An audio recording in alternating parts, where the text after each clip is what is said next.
Hello everyone, Solus Scientist here again. The highly anticipated July update for Battleborn goes live this week, Thursday, July 21st to be specific.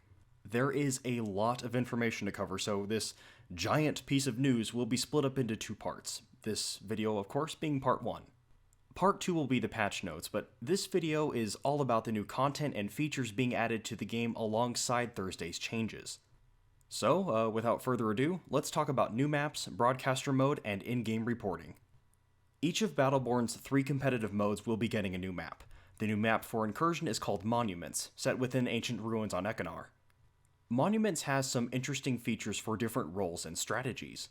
For example, the mid-thrall camp is underneath the center of the map, so hiring those mercenaries will result in a near instantaneous push to the enemy's first sentry.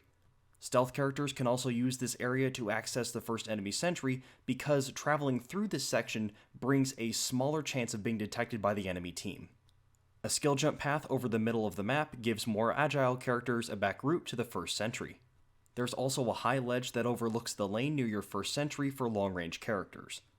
I know Overgrowth is the most popular map, but I think once Incursion players get their hands on Monuments, Overgrowth will have some serious competition.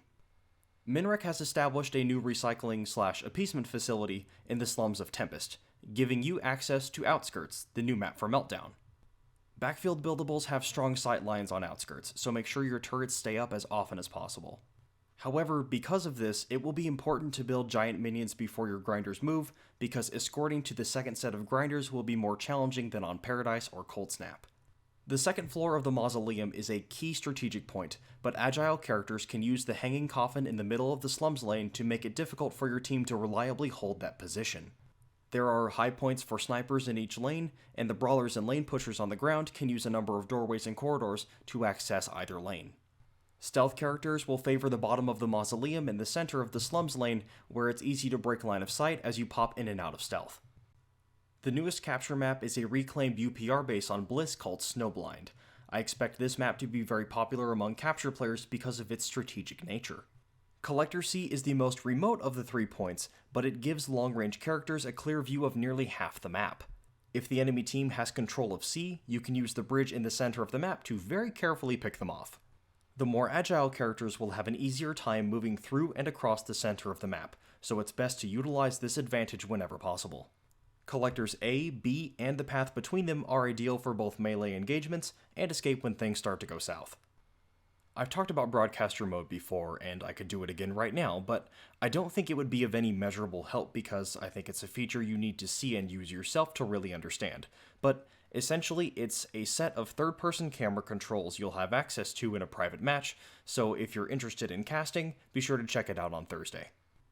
In-game reporting is a much requested feature, and starting Thursday, you'll be able to report players for ruining your experience in one of 3 ways: cheating, being frequently idle, or displaying abusive language or behavior. I'll include a link in the description box below to the full article, but here's what you need to know. Once you report a player, you can't do it again for the remainder of the match, and any action that takes place thereafter is between Gearbox and the reported player. A notice of action taken will not be sent to you, but rest assured, Gearbox will have received the report and will take action if necessary. If you suspect a player of using tools outside of the game to improve their performance, reporting them for cheating is an option available to you. AFK players or teammates who abandon a competitive match force a 4v5, which is no fun at all. In story missions, an AFK player will prevent your team from activating the next objective and completing the mission.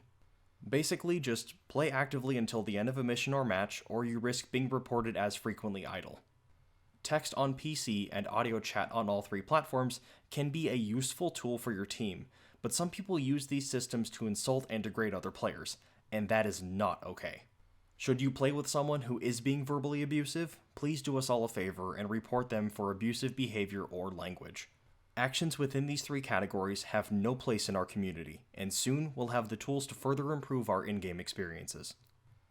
This concludes part 1, so if you like this video, please be sure to leave a thumbs up and a comment down below. If you're new to my channel, please consider subscribing for more weekly Battleborn content, and look for part 2 tomorrow morning. So until next time, thank you very much for watching.